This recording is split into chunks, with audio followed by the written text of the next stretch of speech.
Assalamualaikum warahmatullahi wabarakatuh. Apa kabar teman-teman semuanya? Semoga kita senantiasa dalam keadaan sehat walafiat tanpa suatu kekurangan apapun. Pada video kali ini kita akan melanjutkan materi dasar pemrograman, yaitu mengenai operator dan ekspresi. Apa itu operator dan ekspresi? Operator adalah simbol yang digunakan untuk melakukan suatu operasi pada pemrograman. Operator mempunyai beberapa kategori, yaitu operator assignment atau operator penugasan, operator aritmatika atau operator perhitungan, yang ketiga operator relasional atau perbandingan, dan yang keempat adalah operator logika. Masing-masing operator ini memiliki karakteristik dan fungsinya masing-masing. Dan apa itu ekspresi? Ekspresi adalah suatu pernyataan yang menghasilkan suatu nilai, dapat dari sebuah variabel maupun kumpulan-kumpulan variabel yang dioperasikan dengan suatu operator. Contohnya, panjang sama dengan 15. Panjang merupakan variabel, 15 merupakan ekspresi. Kemudian lebar sama dengan 12. Nah, yang dimaksud dengan ekspresi ini adalah isi dari variabel itu, atau variabel itu diisi dengan apa. Atau contoh lain, luas sama dengan panjang kali lebar. Yang dimaksud dengan ekspresi di sini adalah panjang kali lebar. Memang panjang dan lebar adalah sebuah variabel, tetapi dia di sini dioperasikan dan disimpan ke dalam nilai luas, sehingga panjang kali lebar di sini adalah ekspresi. Oke, lanjut ke contoh operator. Yang pertama adalah operator penugasan atau operator assignment. Apa sih operator assignment itu? Operator ini digunakan untuk menempatkan nilai dari sebuah ekspresi ke identifier atau variabel. Oke, ekspresi kita sudah pernah bahas pada slide sebelumnya, dan identifier itu kita sudah bahas di pertemuan sebelumnya. Contohnya adalah X sama dengan 6. Ini adalah contoh penulisan di pemrograman ataupun di algoritma. Dibaca apa? Dibaca nilai X adalah 6, atau variabel X diisi dengan nilai 6. Nah, yang disebut dengan operator assignment atau penugasan adalah simbol sama dengan di sini. Selanjutnya ada operator aritmatika atau operator perhitungan. Dia digunakan untuk menjalankan operasi perhitungan matematika. Oke, ini adalah contohnya. Misalkan ada operasi perkalian, dia dengan simbolnya asteris atau bintang. Contoh penggunaannya adalah X sama dengan 10 kali 2. Ada operasi pembagian, simbolnya adalah slash, kemudian penjumlahan simbolnya plus, pengurangan simbolnya min, modulus simbolnya persen. Nah, modulus ini apa sih? Modulus ini adalah mencari sisa hasil dari sebuah pembagian. Contohnya di sini ya, X sama dengan 10 modulus 2, hasilnya adalah 0. Kenapa 0? Sisa hasil bagi dari 10 dibagi 2 adalah 0. Itu ya, artinya nggak ada sisa pembagian di situ. Kemudian operasi penambahan dengan 1, simbolnya adalah plus plus. Di sini penulisannya biasanya seperti ini, X plus plus gitu ya. Kemudian pengurangan dengan 1, min min, seperti ini. Simbolnya atau biasanya penulisannya X min min, seperti itu. Ini adalah contoh-contoh operator aritmatika ya. Biasanya digunakan ya untuk penjumlahan, pembagian, pengurangan, dan seterusnya.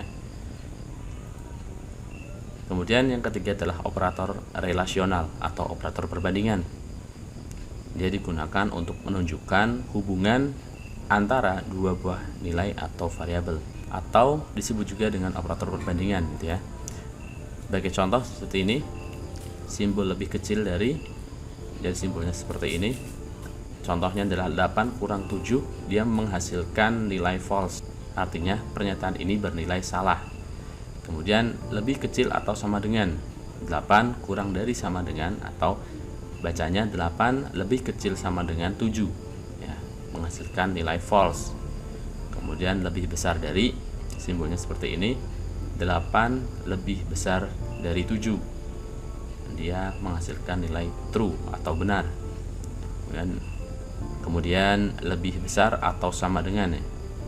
Lebih besar diikuti dengan simbol sama dengan di belakangnya.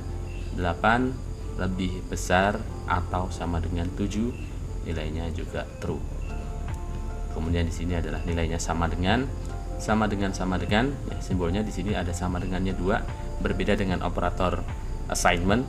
Operator assignment simbol sama dengan di sini berbeda dengan operator assignment. Kalau operator assignment hanya dengan menggunakan sebuah simbol sama dengan, tetapi untuk operator relasional dia menggunakan simbol sama dengan sebanyak 2. Contohnya 8 sama dengan 7, atau ya kita baca 8 sama dengan 7. Ini bacanya apakah 8 sama dengan 7? Hasilnya adalah false. Kemudian tidak sama dengan, ya, dia disimbolkannya tanda seru diikuti dengan sama dengan. Contoh penulisannya adalah 8 tidak sama dengan 7. Dia menghasilkan nilai true. Ya, jadi ini adalah hasilnya. Hasilnya cuma terdiri dari 2 aja, yaitu true dan false. True itu artinya benar, false itu artinya salah. Dan selanjutnya operator logika. Oke, selanjutnya adalah operator logika. Operator logika di sini dia digunakan untuk membandingkan 2 ekspresi atau ungkapan boolean yang menghasilkan true atau false. Nah, boolean ini apa? Boolean ini adalah sebuah tipe data, ya, yang menghasilkan nilai true atau false. Kalau dalam bahasa Indonesianya benar atau salah. Contohnya adalah ketika kamu menggunakan operator relasional, di situ dia akan menghasilkan true atau false. Nah, contoh operator logika adalah seperti ini. Oke, misalkan di situ saya mempunyai 4 variabel. Variabel A diisi dengan 5, variabel A diisi dengan 10, variabel B diisi dengan 20, variabel C diisi dengan 5, variabel D diisi dengan 7. Nah, contoh operator logika di sini adalah ada operasi AND, OR, dan NOT. Simbolnya AND adalah simbol dan 2, ya. Ada 2 simbol dan di situ. Contoh penulisannya adalah dia akan memeriksa operasi relasional yang pertama dulu. Apakah A kurang dari B, gitu ya. Kalau nilai A dan B ini nanti apa? 10 kurang dari B, 20, ya. Dia nilainya true. Dan C kurang dari D. C adalah 5, D adalah 7. Jadi nilainya adalah true. Ada 2 buah ekspresi yang bernilai benar, maka akan menghasilkan nilai benar. Dan kemudian di NOT. Oke, dan kemudian pada operasi OR dia simbolnya pipeline. Simbol pipeline itu kalau di keyboard itu di sebelahnya enter, ya, dan di atasnya shift lah, ya. Nah, simbolnya seperti ini. Oke, cara penggunaannya di situ, ya. A kurang dari B. Betul, nah, true nilainya. Kemudian atau C lebih besar dari D, false, ya. Jadi true or false menghasilkan nilai true. Dan kemudian yang terakhir ada simbol atau operasi not, ya. Di situ disimbolkan dengan tanda seru. Dia adalah fungsinya untuk menegasikan, ya, atau membalikkan, gitu, ya. Contohnya adalah not A sama dengan D. A sama dengan D ini dia bernilai false, kemudian diberikan negasi sehingga menjadi nilai true, ya. Atau nilai yang tadinya true dinegasikan menjadi false, yang false dinegasikan menjadi true. Nah, untuk memahami bagaimana cara kerja operator logika di sini, kamu perhatikan tabel kebenaran di sini. Oke. T untuk menunjukkan true atau benar, F untuk menunjukkan false atau salah. Oke, di sini adalah ada nilai A, di situ true true, false false, kemudian nilai B-nya adalah true false, gitu, ya. A dan B di situ, ya. Jika keduanya bernilai benar, maka dia akan menghasilkan benar, gitu, ya.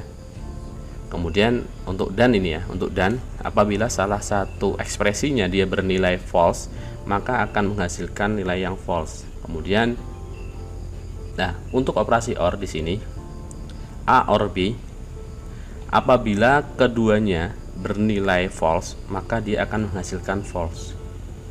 Oke. Kemudian untuk yang negasi A di sini, true dinegasikan menjadi false, gitu, ya. true juga dinegasikan sebagai menjadi false. True yang kedua dinegasikan dia menjadi false. Kemudian false di sini dia dinegasikan menjadi true. Begitu pula dengan yang B. Yang pertama di sini dia dinegasikan menjadi false, false dinegasikan menjadi true, true dinegasikan menjadi false, dan false dinegasikan menjadi true. Ini adalah gerbang logika dan ini perlu kamu catat baik-baik. Ini adalah gerbang logika atau cara bagaimana menentukan sebuah nilai operator logika itu bernilai true atau false. Oke, itu saja teman-teman. Terima kasih atas perhatiannya, dan pada pembahasan selanjutnya adalah tentang struktur dasar bahasa pemrograman. Nah, di sini kita nanti akan membuat sebuah pemrograman dengan aplikasi decoder. Apa aplikasi decoder ini? Untuk aplikasi decoder merupakan sebuah aplikasi mobile yang digunakan untuk belajar pemrograman ya.